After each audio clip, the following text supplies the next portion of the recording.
Hello and welcome to the short Vort on Parshas Va'era from Shlishi to Revii.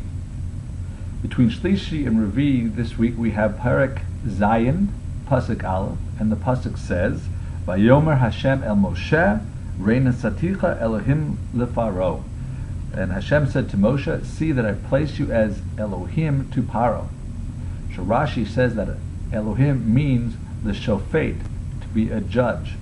Makkos to rule over him with strikings and suffering. That was the purpose of the makkos, which were the strikings and the suffering, was that to make the Paro concede and send out the Jews from servitude.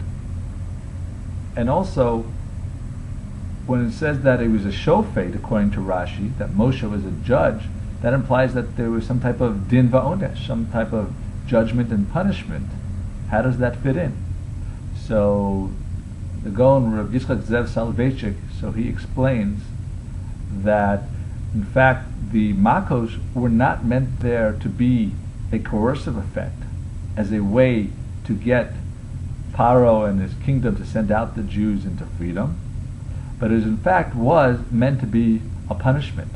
It was a fulfillment of the bris ben havasarim that was promised to Avram, our forefather, that the nation that will put your people into your descendants into servitude, dan anochi, I will judge them, and then achar kach, I will send them out b'rechush gadol, they'll go out in great wealth.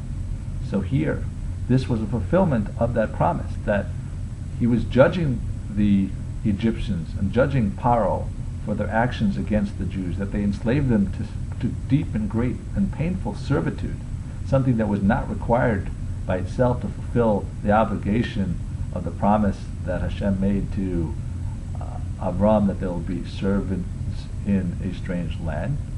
And therefore, this was the process that after they were judged, then the Jews would be able to go out, b'rechush gadol, which we see is what they actually did. And to further follow on this point, that's why the pasuk will say explicitly and separate about how Paro was punished, that the Avadim, his servants, were punished, and the nation was punished, because each one had to be in Hashem's precision the exact punishment that they deserved, not a bit more or not a bit less. And that's why when it says, I'll make you to be Elohim lefaro, that it is in fact talking about judgment, din va'onesh, as Rashi explains. Thank you so much for listening. Have a wonderful week and a wonderful Shabbos.